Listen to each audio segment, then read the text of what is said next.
সকাল আর রাতে ২ বেলা আমাকে খিচুড়ি রান্না করতে হয়। অল্প খিচুড়ি তো আর প্রেসারে হয় না, পুড়ে যায়। যার কারণে আমি এরকম মিনি রাইস কুকারে তার খিচুড়িটা রান্না করি। যেহেতু প্রতিদিন অল্প করে খিচুড়ি রান্না করতে হয়, আর ছোট্ট এই মিনি রাইস কুকারে খিচুড়িটাও একদম পারফেক্টলি হয়ে যায়। হলুদ কালারটা আমার অনেক আগে থেকেই ছিল, ওটাতেই মেয়ের খিচুড়ি প্রতিদিন রান্না করতাম। তবে আমি আবার আর একটা অর্ডার করে দিয়েছি। এই পিঙ্ক কালারটা আমার এত ভালো লেগেছে, আর এটা ভেবেছি আমার মায়ের বাড়িতে রেখে রাইস কুকারে আবার খিচুড়ি কিভাবে হবে। আমিও প্রথমে দেখে ভেবেছিলাম হয়তো বা কোনো তাপই আসবে না বা রান্নাই হবে না, কিন্তু দেখেন কত সুন্দরভাবে পেঁয়াজগুলো ভাজা হয়ে যাচ্ছিল। আমার মেয়েও মজা করে আমার সাথে বসে বসে রান্না করে, আমার খুবই ভালো লাগে। সন্ধ্যার পর বলতে গেলে তার সাথে আমার এভাবে কেটে যায়। আমার মেয়েকে আমি ছোট থেকেই হোমমেড এই রাজমা খিচুড়ি গুলাই খাওয়াই। খিচুড়িগুলা এত পুষ্টিকর, আমি তো ছোট থেকেই তাকে পুষ্টির গুঁড়াগুলা দিই। মাঝে মধ্যে যখন খিচুড়ি খেতে আর ভালো লাগে না, তখন সাদা পোলার চালের ওই ভাতটা রান্না করে দেই। খুবই মজা গুলার দায়িত্ব শেষ করে, কাজ শেষ করে, তবে যে অল্প সময়টুকু পাই সেটা আপনাদের সাথে শেয়ার করি। কিন্তু এর মধ্যে আপনারা কিছু মানুষ হয়তো মনে করেন হয়তো বা আমার এটাই দুনিয়া, আমি এইগুলা নিয়ে ব্যস্ত থাকি, এইগুলা নিয়ে পড়ে থাকি। যাই হোক,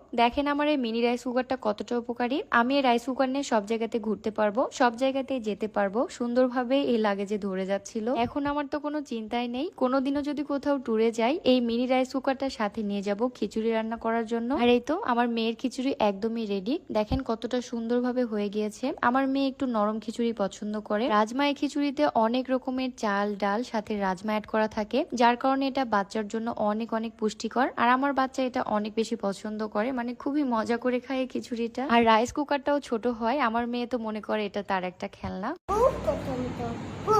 আগে যখন ছোট ছিলাম, ছোট ভাই বোনদের জন্য বাড়িতে খিচুড়ি রান্না হলে লুকিয়ে লুকিয়ে সেই খিচুড়িটা খেয়ে নিতাম, এত মজা লাগতো। মেয়ের খিচুড়িটা দেখে মনে পড়ে গেল। তবে এই খিচুড়িটা শুধু আমার মেয়েরই পছন্দ না, মেয়ের বাবা অনেক পছন্দ করে। মানে আমার মেয়েকে যখনই খাওয়াই সেও একবার দুইবার এটা নেয়। তো যাই হোক, আমার আজকের ভিডিও এখানে শেষ করছি। সবাই ভালো থাকবেন, আল্লাহ হাফিজ।